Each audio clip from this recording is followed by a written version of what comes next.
welcome back to my channel, and if you're new, then a little introduction. This is a place to share stories, adventures, and everything I wish I had known before embarking on them. My name is Trina, and you're watching From Fiji to Here.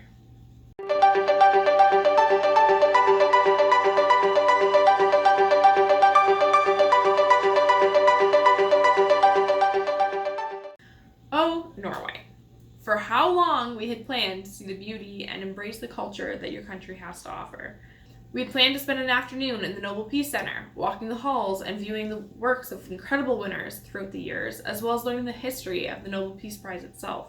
To watch the sunset upon the slanted roof of the Oslo Opera House, home to the Norwegian Opera and Ballet, and tour the theaters where the magic happens.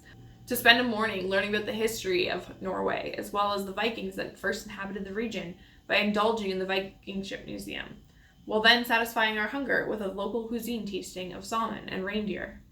One of the most incredible things about Norway is the vast amount of beauty found in the fjords and surrounding nature.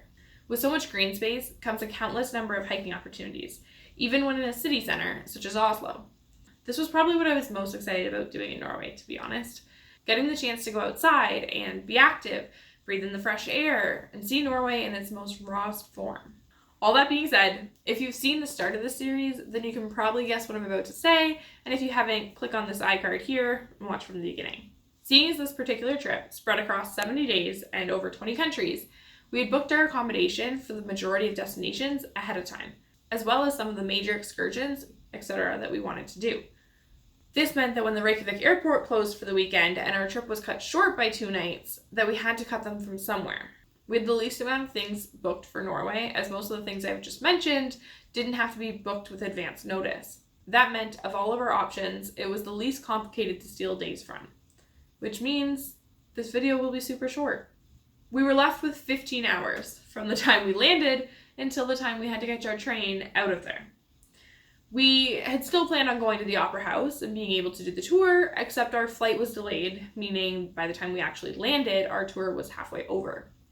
So there we were, in Norway, exhausted, sick, and trying to stay awake as we made it to our Airbnb.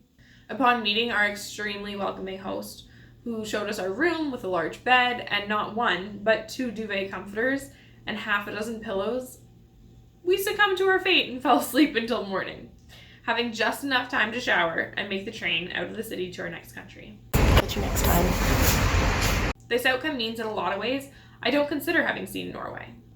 And I'm definitely going to go back and spend much more time in the country, hopefully getting to see more than one city as well. So, if you have any recommendations, I would love to hear them down below, as well as any questions or videos you might be interested in seeing. Also, if you like this video, be sure to give it that thumbs up and hit the subscribe button to be notified of more like it, as well as to join me on future journeys. Thank you so much for watching, and I'll see you in my next destination. Bye guys!